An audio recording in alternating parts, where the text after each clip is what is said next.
I'm a bad motherfucker.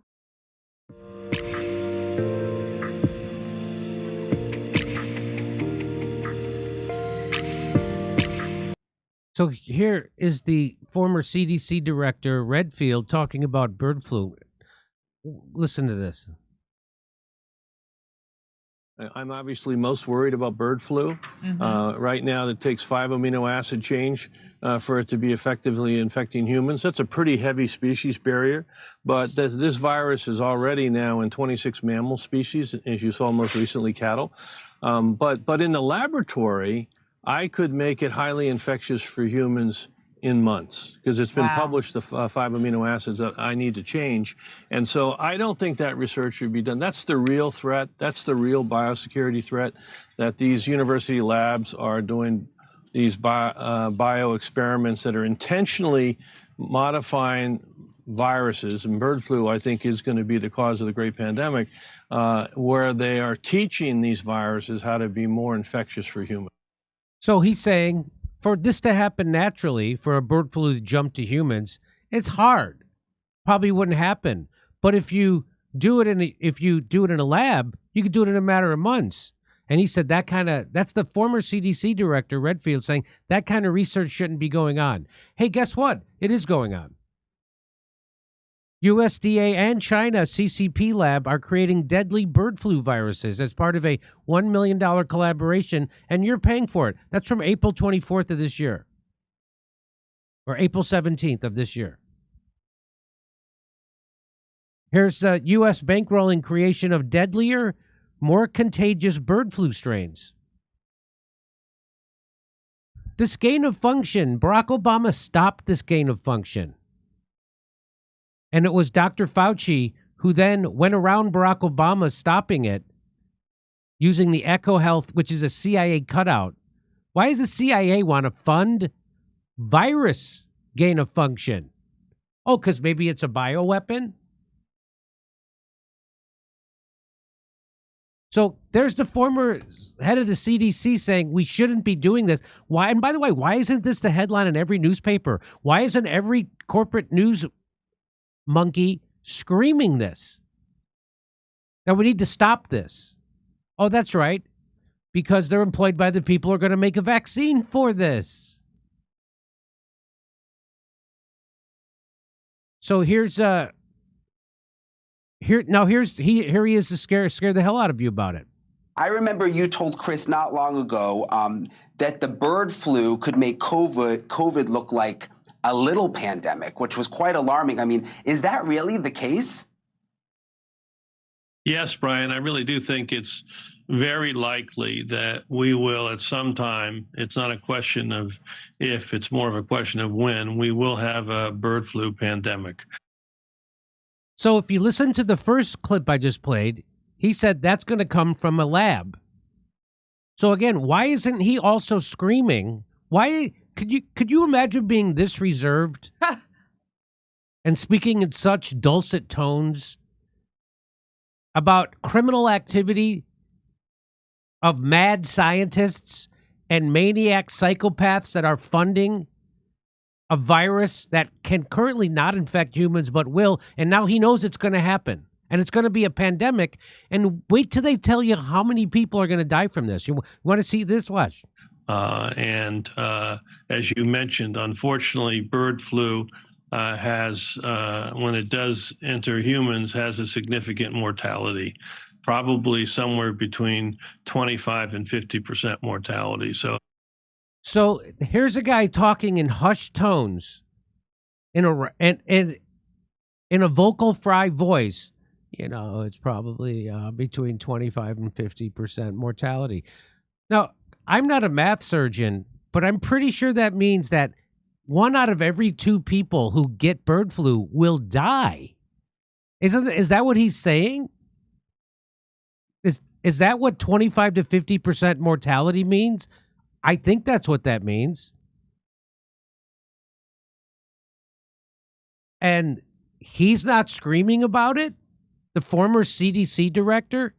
He's talking about it like this. It'll probably kill half the people. Yeah, anyway, I'm late for a nap. I need some more milk. He's not screaming about it.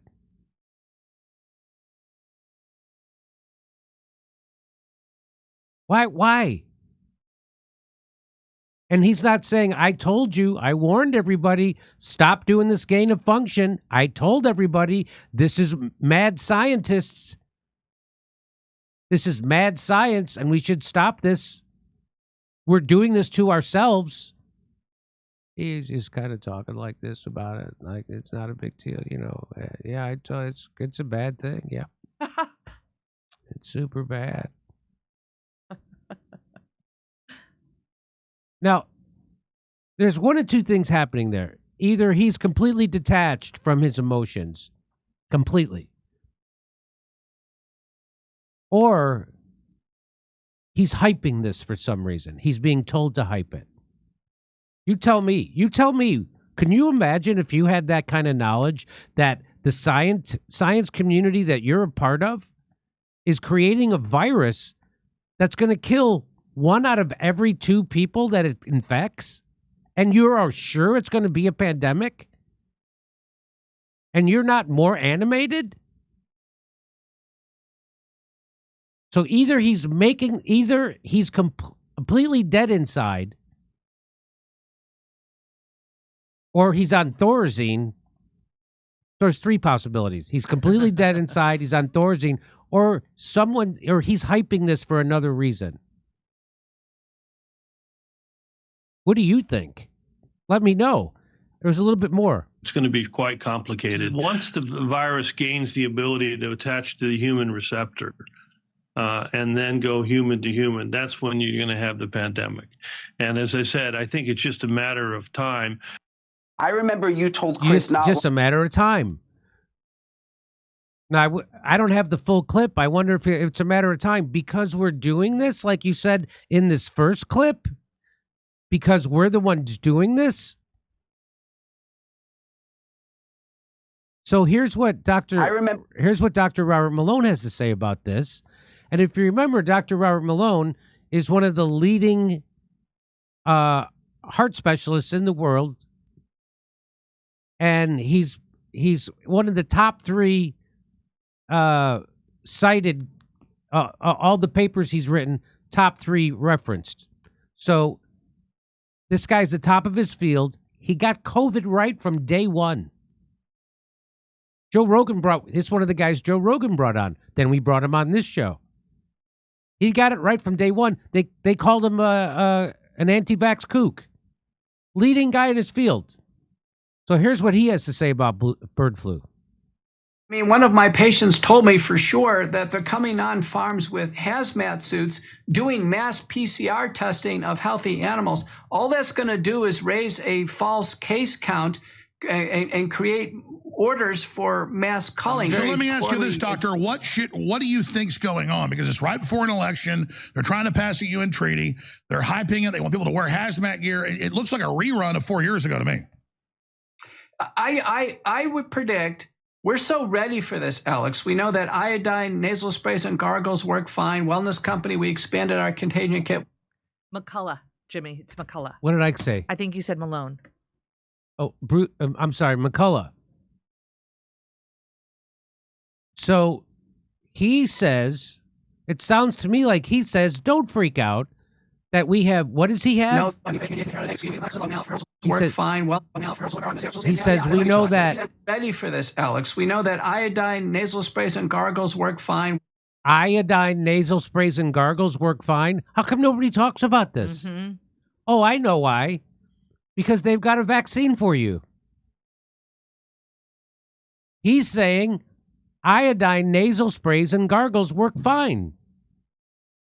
I think he said the same thing about COVID, but you never get to hear that.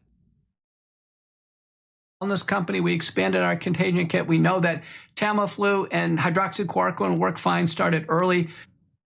Hydroxychloroquine, he says, would work well and Tamiflu would work well for bird flu. Now, I'm pretty sure hydroxychloroquine is off patent, just like ivermectin was off patent, which is why they had to make everyone think it was poisonous. and only a horse dewormer instead of a Nobel Prize winning human medicine that's on the WHO list of essential medicines. So I'm getting a little bit of a different story from McCullough. That's his name, right? Yes. Getting a little bit of a different story from him. So we have this so well covered in humans. We shouldn't lose a single human with this. I don't think there's going to be. We shouldn't lose a single human. Now, Redfield just told me that 1 out of 2 people who get it are going to die. He's saying we shouldn't lose a single human. What do you make of that? You think Redfield is still working for the man and hyping this? He certainly isn't screaming about the research that's going to cause this to happen. A threat to mankind. I think this is a giant threat to the food supply because the response is this elective mass destruction of livestock. What I think should happen is I think we should get. So they've been trying to think of ways. We have another story coming up how they're cutting off the water to Idaho farmers. They're kicking Dutch farmers off their farm. They're trying to get rid of farmers because they want us to all eat bugs.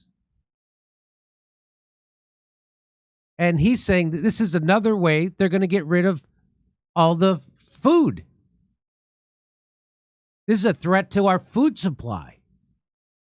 Is this a way they could move us into eating bugs? Hey, after Russiagate, after the Ukraine war, after COVID, there is no lie that they won't tell. And everything they said was a conspiracy theory just turned out to be a spoiler alert.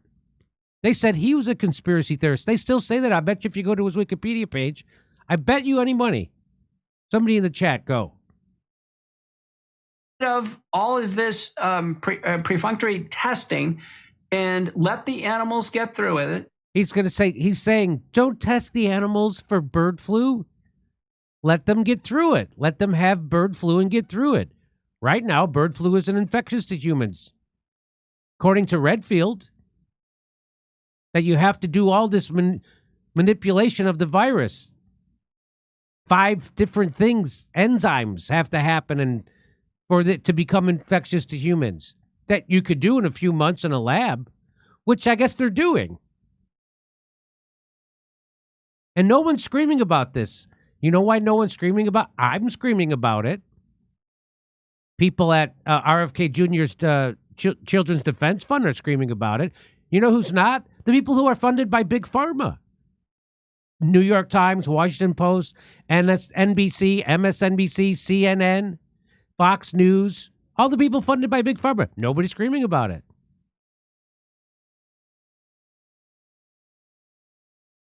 They'll get through this fine.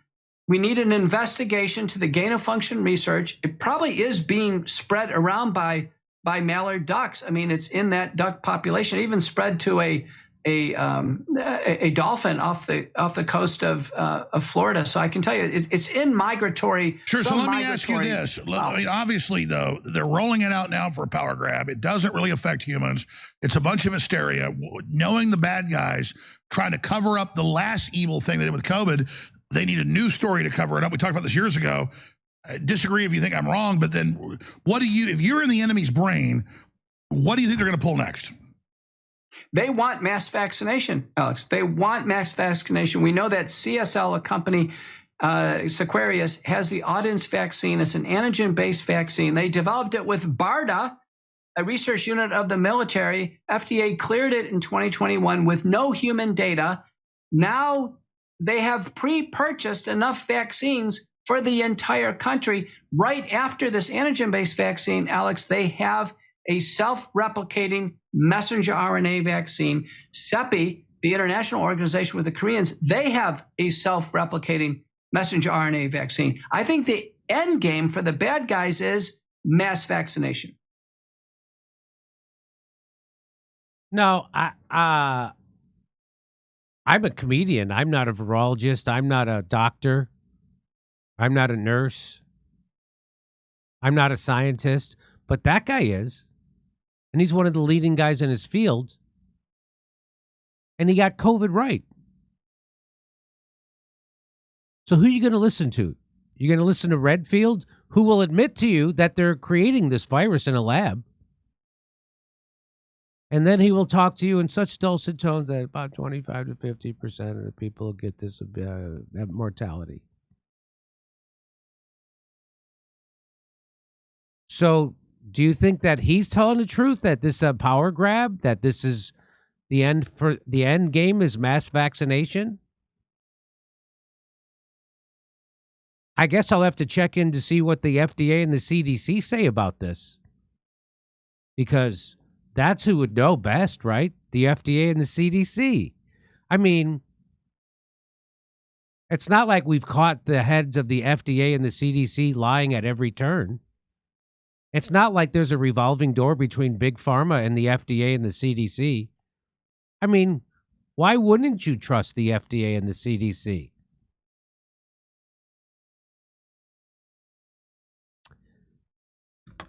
So during COVID, you were lied to about masks. You were lied to about where the virus came from. You were lied to about gain of function. You were lied to about herd immunity, natural immunity, transmission, contraction. You were lied to about the fatality rate of the virus. You were lied to about the seriousness, about who it affected. You were lied to about lockdowns. You were lied to about 6-foot distancing. There wasn't a thing you weren't lied to about. So this is a test. This bird flu is a test to see if we've learned anything over the last 4 years. Over to Steph. All right. Hey, Jimmy. Danny username says, Jimmy, Bobby Kennedy and Del Bigtree, have been screaming about this stuff for over 10 years, way before COVID. Have Del Bigtree on their show. Let's have put down Del Bigtree. All right, we got it. Thank you again, Danny username. Much appreciated for that. Still curious at what the Balfour Declaration was in favor for doing and what the Holocaust, just another Zionist sacrifice. JD, you should interview the Orthodox rabbis Glenn Greenwald just had on. Thank you for that. Much appreciated. Magic Marquardt. DC, weird how you're such a big pro DHS guy now. What? Department of Homeland Security guy? Yeah. Who's a big... I don't know, DC. Rest in peace, Donald Sutherland, great actor from here in Canada. His speech on the Hunger Games film is quite fascinating. Yes, it is, Kits. Who's? Donald Sutherland from the Hunger Games. That film, it is just me, or seeing James Carville reminds you of an older drunk Chris Matthews, two out of touch cooks who sound like their drink got spiked. Thank you, Kids Corner. Your reunion will probably be over before the show effing starts. Oh, the amazing Blumkin really sticking it to us today.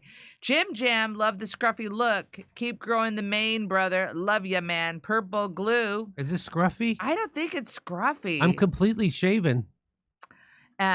Is it just because I got so much fucking hair now? I think it is because you got so I'm gonna much get fucking a cut. hair. I'm gonna go to a barber this time. I don't want. I like the length. I just think you just clean it up in the back.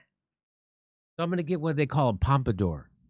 Oh, is that what they call it? Yeah, it's like, You can so show Jimmy. it's long here, but then they somehow figured Clean out how it. to taper the back. All right. I'm looking forward to it. Back to Steffi. Back to Steph. Everyone talks about Title IX, but no one talks about Title 21. Look it up. Oh, did we add Del Bigtree? Can you just make a note of that? Oh, you did it. I got the other name. Good. I think it's, where did I put it? It's William Good. And it looks like it's Gude. We say God just like regular people. No, you don't. Well, that's what David said. Oh my good. Good. You think you say it like we do, say it but like you don't hear you it. don't. Where's Kurt? He's touring British Columbia right now, David. Thank you for the question. Steph and Jimmy, look up the New York Times article, Faith and Quick. Test leads to epidemic that wasn't. I will be looking into that, Vienticus Prime. Thank you. Let's see what this one says. You don't blame rent-a-car if it's used by criminals. China is renting space/time to U.S. nutters. Jenny. Look at you, Jenny. Time to add, and this is so interesting. Time to end Black Rock, Vanguard, State Street, and the 3-letter agencies. David, you got that right, brother. It's funny they don't want herd immunity in the avian population for bird flu. Vayenticus.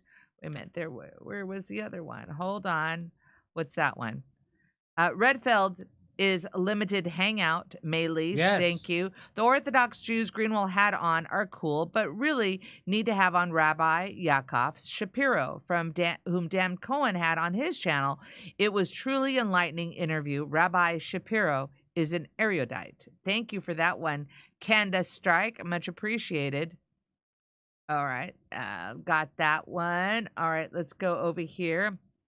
Please cover HBO John Oliver recent Trump scare-a-thon and how we have no choice but Joe Biden. It was a lot of crap. I hear to get even with Joe Biden and the Democrats is to vote for Joe Biden. Them. That's what I heard. That's how you take the Bing. power away. Yeah, American disaster. Russia has the 5th largest economy by PPP adjusted GDP per the World Bank.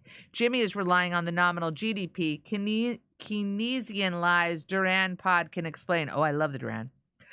Weird House. Okay, I read that one. Rest in peace, Donald Sutherland. Oh, I read that one. Great. Okay, so I got through all the YouTube. Let me refresh. Refreshing, girls. Refreshing. Let's see what we've got here. Larry, bird flu is about creating food scarcity and food inflation. Yeah, you got that, Larry. Bill, and did you read about, wasn't there some sort of big chicken farm that got inflamed 2 weeks ago? Like, wasn't it like a lot of chickens? Like a lot. Can you look up the number? So I want to say it was 1 trillion. I could be over exaggerating it, but it was a lot. All these birds dead. How'd that happen? Bill Gates, talking about CV-19 pandemic, said it was less deadly than thought, but then said that this next pandemic will get their attention. And Gates also will be the main frankenfood producer, GDNPB. Yeah, he came out and really backtracked on a lot of stuff that he thought, but and he didn't go to college. Savage. Who? Bill Gates. Yeah. The CCP's COVID-19 only cost 15 million people's lives. Savage. SS, the next pandemic, I think, will really get people's attention. Smirk. Bill Gates. American disaster. Oh, okay, I got that one. Please cover HBO John Oliver recent Trump scare-a-thon. They're all scaring us. Aren't you all scared of Donald Trump? Are you all scared? As if, does John Oliver ever cover how scary Biden is? Right. That he's walking around with no brain? Anything on those chickens? 1 million.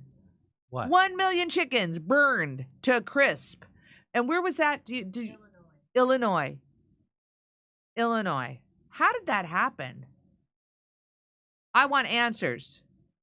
Okay, hold on. Ladies and gentlemen, just in, Candace Owens will be doing our show on the 26th, huh?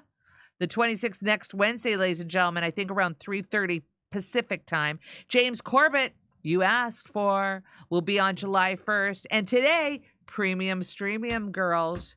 Premium Streamium. I'm excited about those upcoming interviews. Those will be interesting. All right, let's see here. Look into the tax code. This is from Andre. Look into the tax code section 174. It taxes American innovation and has certainly contributed to the layoffs since 2022. Andre, thank you, Andre.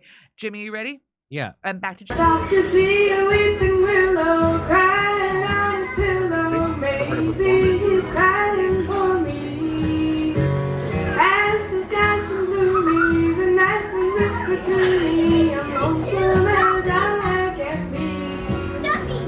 I'm walking at midnight in the moonlight, just hoping you make it. I'm walking after midnight, searching for me.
Hey, thanks for checking out our YouTube channel. Subscribe by clicking on that button down there for more AM Joy and the rest of MSNBC. And click on any of the videos right here to watch the latest interviews and highlights. And you can get more videos from MSNBC for free every day with our newsletter. Just visit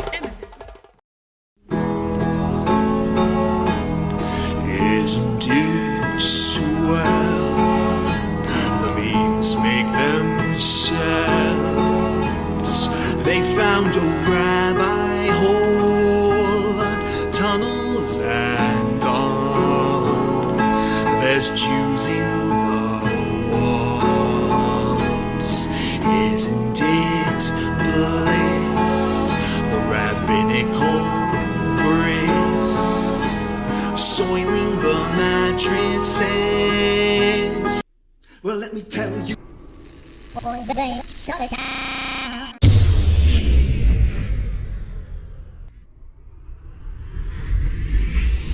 If I were Rabbi Shmuley and diddle diddle diddle digga digga diddle diddle dum, all day long I'd diddle little bums. If I were a Shmuley man, I'd peddle all my dildos, dreidel dildos, selling dildos with my daughter and her mum. If I were a Jewish Shmuley man, I'd be digging with a dildo in my bum. I'd wear a grotesque nose and go grab some goyim right on the nipple with a pinch. A Shabbos lap dance brace for the youngest mensch. At this time, more than any other time, you know, revolution is necessary. It is necessary. Not only based on what has happened with the MOVE organization, you know, the babies that have been murdered, you know, MOVE adults that have been murdered, bombs being dropped on us, but past that to what is happening with all black people, so-called minority people, you know, money poor people. You know, this government, as has been said earlier, has waged war on us. But you know, something about us, particularly here in America, we don't really understand that. You know, we don't really know what war is. You know, for black people, for poor people, that people see as good, that they wasn't forced to do, that they didn't do to try to keep black people appeased, you know, and calm down so that black people wouldn't riot. A prison situation is a crystallized example of that. You can make phone calls in prison. They have movies in prison, but they don't have those things because they just want to be nice to prisoners. They have those things because they know damn well if they don't have, you know, people being able to contact their family, if they don't have, you know, facilities for people to sit there and watch movies, people are going to be frustrated, upset, and they're going to direct that frustration at them prison administrators, and they're going to have riots on their hands. You know, they're going to have people in them prisons turning them prisons out. That's why they have movies. That's why they have access to phones the way they do. And a stop to it when we don't like it, or encouraging it when it's something that's in our interest. You know, we have to call the shots. The people have to take the reins of this system and start dictating, you know, what we need, what needs to be done. And, you know, taking the initiative to do it ourselves. We can't rely on this system. I mean, you know, don't people see what's happening? Every single confrontation that MOVE people have been involved in, every single issue, you know, oppression, economic issues, every single issue facing our people, you know, is something that can be dealt with very, very simply. All people got to do is make their wishes known. All people have to do is stand up and say, listen, we're not accepting that. Unity is the key. Unity is the key to revolution. Revolution ain't nothing to be afraid of. It ain't nothing to shy away from. Revolution, contrary to what officials, you know, this system and those backing the officials running this system, you know, want people to believe that revolution means violence, you know, means blood in the street. I'm saying it can get to that point, but it don't have to be violent. You know, when people come together and take a strong stand on an issue, this government don't have no choice but to listen. Where you think they get their authority from? They don't have no power, but they do have authority to do certain things. Where you think they get it from? They get it from us, from the people. You know, they get it from us accepting the things that they do to be done to stop it. Then you have some people who want to then turn around and say, yeah, well, you know, it's the best we have, and want to make excuses. The time for excuses is over. It's over. You know, every man, woman, and child has to be involved in this revolution. Not only has to be, but is, whether you want to be or not. I mean, our babies gave their lives for this revolution on May 13th. You know, men, women, and children were murdered. And not just move babies, you know. What about all of the young men, women, you know, children 8, 9 years old shot down on the street by cops, you know, by drug pushers? I mean, you know, where do you think that mentality comes from? It comes from this system, from the mentality of this system of getting over, you know, making a quick buck, you know. I'm saying that's where that needs to be done to stop it. Then, you know, what I want people to really, really understand is that it's past time. It is past time for poor people, black people, you know, to realize that this system has failed you. It has failed you. You can't get nothing from it. And what people got to do is withdraw our support from it and start doing for ourselves. That's what we got to do. You know, how long are people going to sit back and beg, you know, this government to do what's right when for hundreds of years all you've gotten is a slap in the face? All you've gotten is this government kicking your ass. That's all. That's all black people have ever gotten from this government.